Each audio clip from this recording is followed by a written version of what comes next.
નમસ્તે બાળ દોસ્તો, ડીકે એજ્યુકેશન ચેનલમાં આપનું સ્વાગત છે. આજે આપણે ધોરણ 7ની સ્વાધ્યાયપોથી ભાગ 2માં ગણિત વિષયમાં પ્રકરણ 3 માહિતીનું નિયમનનું સોલ્યુશન જોઈશું. તો ચાલો સોલ્યુશન જોઈએ. પ્રશ્ન 1, યોગ્ય વિકલ્પ પસંદ કરો.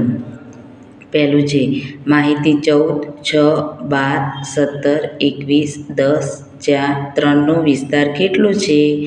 તો એમાં છે 21, બીમાં છે 17, સીમાં છે 18 અને ડીમાં છે 11. તો જવાબ આવશે સી 18. ધારો કે એક્સ, વાય, ઝેડ એ 3 અવલોકન છે. તો આ અવલોકનનો મધ્યક કયો છે? તો જવાબ આવશે બી, એક્સ વત્તા વાય વત્તા ઝેડ ભાગ્યા 3.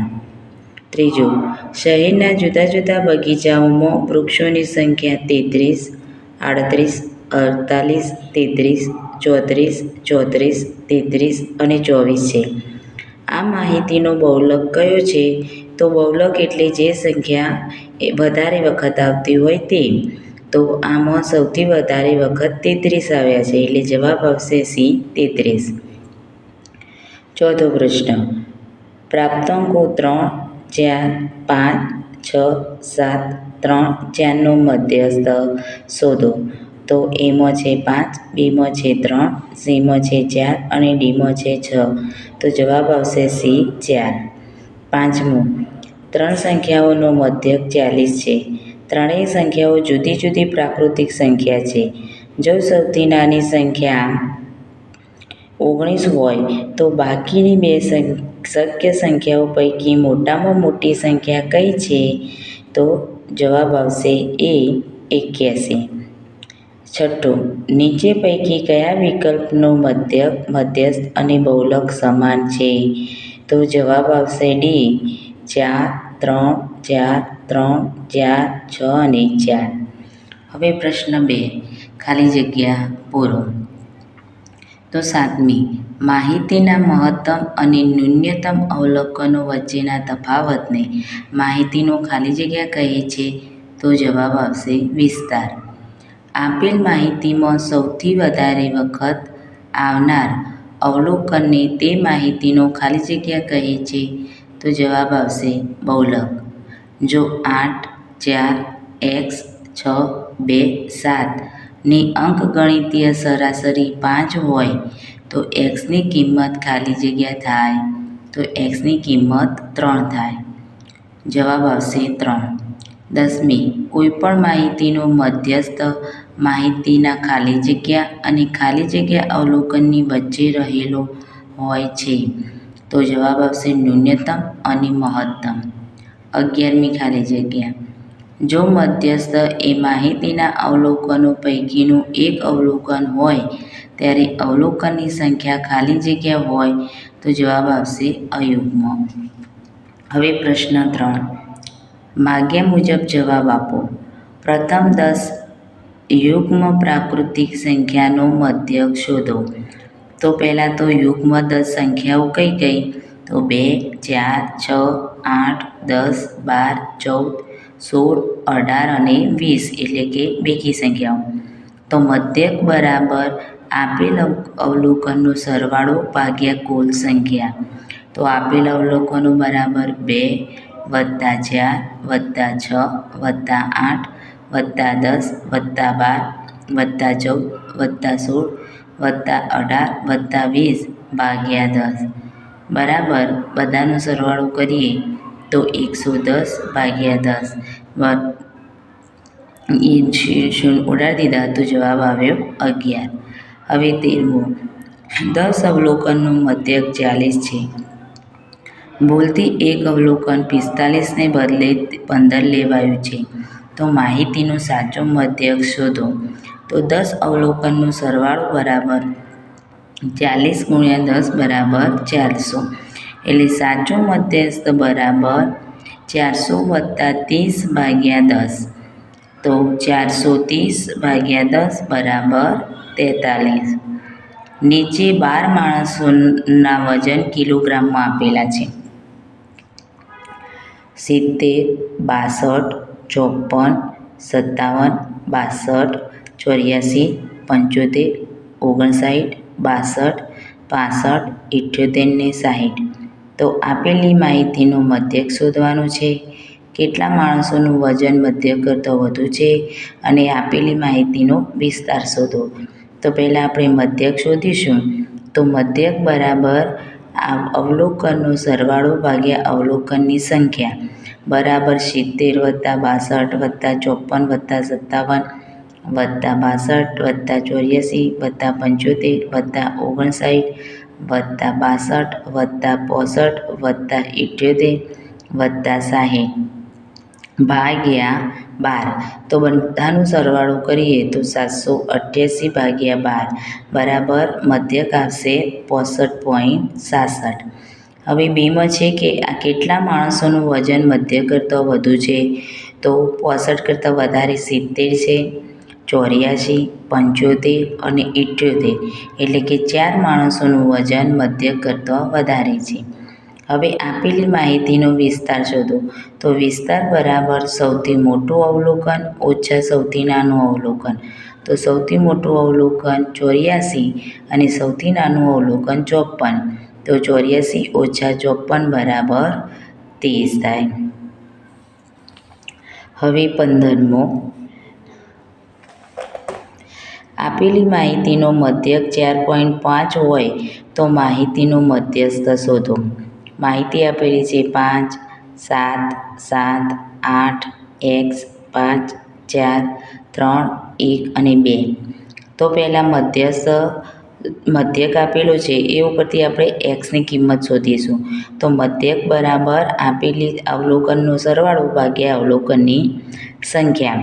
તો મધ્યક આપેલો 4.5 બરાબર 5 વત્તા 7 વત્તા 7 વત્તા 8 વત્તા x વત્તા 5 વત્તા 4 વત્તા 3 વત્તા 1 વત્તા 2 ભાગ્યા 10. તો 4.5 બરાબર 42 વત્તા x ભાગ્યા 10 બરાબર 10 આ બાજુ લાવી દઈશું બરાબરની. તો 42 વત્તા x બરાબર 4.5 ગુણ્યા 10. 42 વત્તા x બરાબર 45. માટે x બરાબર 45 ઓછા 42, તો x બરાબર 3. હવે મધ્યસ્થ શોધવા માટે આપેલી સંખ્યાઓને પહેલાં ચડતા ક્રમમાં ગોઠવવી પડે.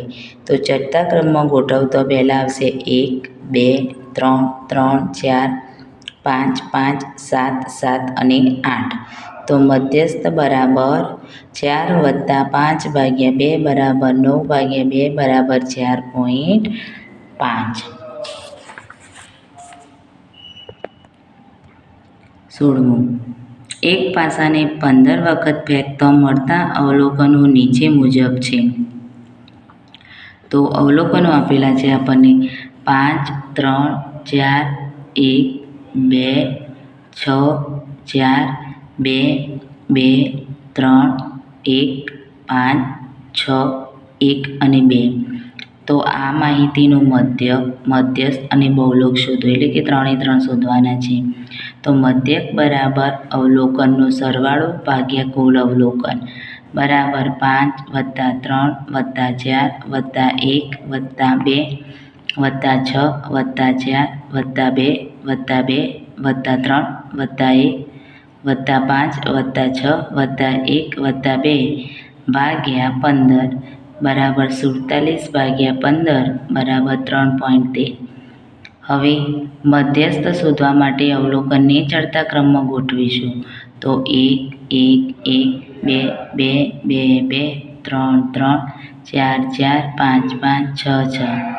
તો મધ્યસ્થ બરાબર n વત્તા 1 ભાગ્યા 2 અવલોકન બરાબર 15 વત્તા 1 ભાગ્યા 2 બરાબર 16 ભાગ્યા 2 બરાબર 8મું અવલોકન. તો મધ્યસ્થ બરાબર 3 અને બહુલક તો સૌથી વધારે જે સંખ્યા આવતી હોય તો સૌથી વધારે 2 છે, એટલે બહુલક 2. હવે 17મું. આપેલ માહિતીનું અવલોકન કરી નીચેના પ્રશ્નોના જવાબ આપો.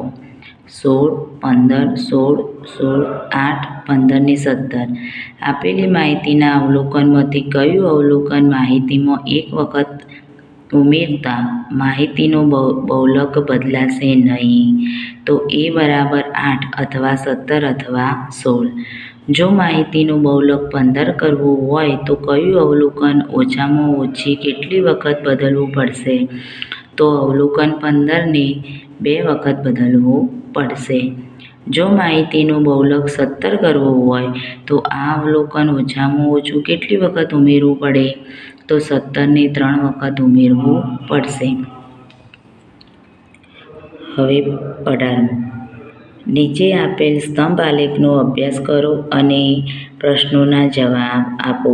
તો અહીંયા તમને પ્રમાણમાં 10, 20, 30, 40, 2005, 6, 7, 8, 9 અને વિશ્વના દેશમાં ભાતનું ઉત્પાદન મિલિયન રનમાં આપેલું છે. તો એના પ્રશ્નો જોઈશું કે આપેલ સ્તંભ આલેખ કઈ માહિતી દર્શાવે છે? તો જવાબ એ. આપેલ સ્તંભ આલેખ વર્ષ 2005થી 2009 સુધી વિશ્વના દેશોમાં થયેલા ભાત અથવા ચોખાનું ઉત્પાદન દર્શાવે છે. બી. કયા વર્ષમાં ઉત્પાદન સૌથી ઓછું છે? તો જવાબ બી. વર્ષ 2006માં ઉત્પાદન સૌથી ઓછું છે. હવે સી. કયા વર્ષ પછી ચોખાનું ઉત્પાદન સૌથી વધુ થયેલ છે? તો જવાબ સી. વર્ષ 2007માં સૌથી વધુ ઉત્પાદન થયેલું છે. હવે ડી. આપેલા 5 વર્ષ દરમિયાન ચોખાના ઉત્પાદનની સરાસરી શોધો. તો જવાબ ડી. સરાસરી બરાબર 270/5 બરાબર 54 મિલિયન ટન. હવે ઈ. વર્ષ 2006 અને વર્ષ 2008માં થયેલ ચોખાના ઉત્પાદનનો તફાવત શોધો. તો જવાબ ઈ. તફાવત બરાબર 50 - 40 બરાબર 10 મિલિયન ટન. હવે પ્રશ્ન 19 છે કે પ્રશ્નોના જવાબ આપો. વિદ્યાર્થીઓની સંખ્યા અને ધોરણ 7 અને ધોરણ 8ના વિદ્યાર્થીઓ છે. હોકી, ફૂટબોલ, ક્રિકેટ, ટેનિસ અને બેડમિન્ટનની રમત છે અને વિદ્યાર્થીઓની સંખ્યા આપી છે. ધોરણ 8ના વિદ્યાર્થીઓને કઈ રમત સૌથી વધારે ગમે છે? તો ધોરણ 8ના વિદ્યાર્થીઓને ક્રિકેટની રમત સૌથી વધારે ગમે છે. હવે પ્રશ્ન બી. ધોરણ 7ના કેટલા વિદ્યાર્થીઓને હોકી અને ટેનિસમાં રસ ધરાવે છે? તો જવાબ બી. ધોરણ 7ના હોકીમાં 7 વિદ્યાર્થીઓ, ટેનિસમાં 10 વિદ્યાર્થી એમ કુલ 17 વિદ્યાર્થીઓ રસ ધરાવે છે. હવે પ્રશ્ન સી. ધોરણ 7માં કુલ કેટલા વિદ્યાર્થીઓ છે? તો જવાબ સી. ધોરણ 7માં કુલ 65 વિદ્યાર્થીઓ છે. હવે ડી. કઈ રમતમાં ધોરણ 7ના વિદ્યાર્થીઓની સંખ્યા ધોરણ 8ના વિદ્યાર્થીઓની સંખ્યા કરતાં ઓછી છે? તો જવાબ ડી. ક્રિકેટની રમતમાં ધોરણ 7ના વિદ્યાર્થીઓની સંખ્યા ધોરણ 8ના વિદ્યાર્થીઓ કરતાં ઓછી છે. હવે પ્રશ્ન છે ઈ. કેટલી રમતોમાં ધોરણ 8ના વિદ્યાર્થીની સંખ્યા ધોરણ 7 કરતાં ઓછી છે? તો જવાબ ઈ. 4 રમતો. હોકી, ફૂટબોલ, ટેનિસ અને બેડમિન્ટનમાં ધોરણ 7ના વિદ્યાર્થીઓની સંખ્યા ઓછી છે. હવે પ્રશ્ન એમ. ધોરણ 7ના બેડમિન્ટનમાં રસ ધરાવતા વિદ્યાર્થીઓની સંખ્યા તથા ધોરણ 8ના ટેનિસમાં રસ ધરાવતા વિદ્યાર્થીઓની સંખ્યાનો ગુણોત્તર શોધો. તો જવાબ ઈ. જવાબ એમ. 14:7 એટલે કે 2:1 છે. હવે 20મો. એક સાર્વજનિક પુસ્તકાલયના ગ્રંથપાલ દ્વારા કોઈ એક ચોક્કસ અઠવાડિયા દરમિયાન નોંધાયેલ અવલોકનો નીચે મુજબ છે. દિવસ સોમ, મંગળ, બુધ, ગુરુ, શુક્ર, શનિ અને સમાચાર પત્રક વાચકો અને સામાયિક વાચકો. તો સમાચાર પત્રક વાચકો સોમવારે 400 છે, સામાયિકો 150 છે. મંગળવારે 600, સામાયિકો 100. સમાચાર પત્રો બુધવારે 350, સામાયિકો 200. ગુરુવારે સમાચાર પત્રો 550, સામાયિક 300. શુક્રવારે 500, 250, 350 અને 200. તો પ્રશ્ન એ છે કે યોગ્ય પ્રમાણ માપ લઈ 2 સ્તંભવાળા આલેખોની રચના કરો જે મેં નીચે દોર્યો છે. સવાલ બી. કયા દિવસે પુસ્તકાલયમાં વાચકોની સંખ્યા સૌથી વધુ હતી? તો ગુરુવારે. અને સામાયિક વાચકોની સંખ્યાનો મધ્યક શોધો. તો મધ્યક બરાબર 1200/6 બરાબર 200. હવે મેં અહીંયા આલેખ દોર્યો છે આખો. કે પ્રમાણમાં y અક્ષ ઉપર 1 સેમી બરાબર 50 વાચકો અને સોમ, મંગળ, બુધ, ગુરુ, શુક્ર, શનિ આ રીતના આલેખ દોરેલો છે. હવે પ્રશ્ન 21. યોગ્ય વિકલ્પ પસંદ કરો. વિકલ્પ એમાં આપ્યું છે 4, 5, 6, 7, 8, 9, 10નો મધ્યસ્થ 7 છે. વિકલ્પ 2 4, 5, 6, 7, 8, 9, 10નો મધ્યસ્થ 7 છે. 3 4, 5, 6, 7, 8, 9, 10નો બહુલક 7 છે. તો કયું વિધાન સાચું છે? તો જવાબ આવશે એ. વિધાન 1 અને વિધાન 3 સાચા છે. હવે અહીંયા આલેખ પરથી પ્રશ્ન 22 અને 23ના જવાબો આપો. તો અહીંયા લઘુત્તમ તાપમાન અને મહત્તમ સરેરાશ તાપમાન આપેલું છે. શહેરોના નામ આપેલા છે વડોદરા, સિમલા, અમદાવાદ, જમ્મુ અને દિલ્હી. તો પ્રશ્ન આપેલો છે કે એક શહેરનું લઘુત્તમ સરેરાશ તાપમાન બીજા શહેરના મહત્તમ સરેરાશ તાપમાન જેટલું હોય તેવા બે શહેર કયા છે? તો જવાબ આવશે સી. દિલ્હી અને જમ્મુ. 22મો પ્રશ્ન છે કે વડોદરાના લઘુત્તમ સરેરાશ તાપમાન કરતાં મહત્તમ સરેરાશ તાપમાન કેટલું વધારે છે? તો જવાબ આવશે સી. 60%. હવે અધ્યયન નિષ્પત્તિનું સર્વગ્રાહી મૂલ્યાંકન. યોગ્ય વિકલ્પ પસંદ કરો. 1. ઉતરતા ક્રમમાં ગોઠવેલી માહિતીના અવલોકનો પૈકી બંને છેડાના અવલોકનોને કાઢી નાખવામાં આવે છે. આમ કરતાં મધ્યવર્તી સ્થિતિમાનના કયા માપ ઉપર અસર થઈ શકે? તો જવાબ આવશે એ. મધ્યક અને બહુલક. બીજું છે રામ તેની પ્રથમ 3 પરીક્ષામાં અનુક્રમે 97, 73 અને 88 ગુણ મેળવે છે.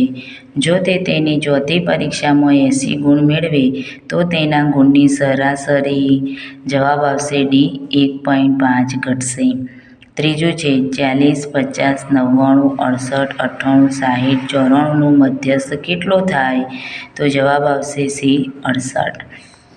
હવે પ્રશ્ન 2. ખાલી જગ્યા પૂરો. મધ્યક શોધવાનું સૂત્ર બરાબર બધા અવલોકનનો સરવાળો ભાગ્યા કુલ સંખ્યા. 5મી છે પ્રથમ 5 અવિભાજ્ય સંખ્યાનું મધ્યક ખાલી જગ્યા થાય તો 5.6 થાય. હવે ત્રીજો માગ્યા મુજબ જવાબ આપો. છઠ્ઠો આપેલી માહિતીનો બહુલક શોધો. 10, 8, 4, 7, 8, 11, 15, 8, 4, 2, 3, 6, 8. અહીં અવલોકન 8 સૌથી વધારે 4 વખત આવે છે એટલે બહુલક બરાબર 8. હવે 7મું. 12 વિદ્યાર્થીઓના કોઈ એક વિષયમાં મેળવેલ ગુણ નીચે મુજબ છે. 31, 37, 35, 38, 42, 23, 17, 18, 35, 25, 35 અને 29. તો આ પરથી માહિતીનો વિસ્તાર, મધ્યક, મધ્યસ્થ અને બહુલક શોધો. તો વિસ્તાર બરાબર મહત્તમ ઓછા ન્યૂનતમ બરાબર 42 ઓછા 17. તો વિસ્તાર બરાબર 25. હવે મધ્યક બરાબર અવલોકનનો સરવાળો ભાગ્યા કુલ અવલોકન બરાબર 365. બધાનો સરવાળો કર્યો તો 365 + 12 બરાબર 30.42. હવે મધ્યસ્થ શોધવા માટે આપેલ અવલોકનને ચડતા ક્રમમાં ગોઠવીશું. તો 17, 18, 23, 25, 29, 31, 35, 35, 37, 38 ને 42. તો મધ્યસ્થ બરાબર 31 + 35/2 બરાબર 66/2. તો મધ્યસ્થ બરાબર 33. બહુલક સૌથી વધુ વખત આવતું અવલોકન બરાબર 35. હવે પ્રશ્ન 8. નીચે 4 નગરોની વસ્તીની 2 વર્ષની સરખામણી દર્શાવતી માહિતી આપેલી છે. નગર 2007 અને 2009.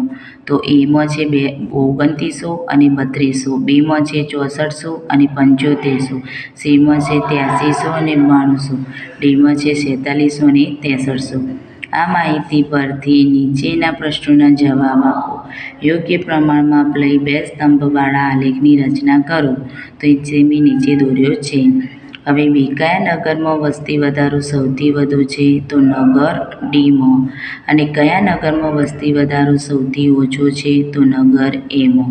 તો અહીંયા મેં એનો સ્તંભાલેખ દોરેલો છે. વાય અક્ષ પર 1 સેમી બરાબર 500 મીટર લીધેલો છે.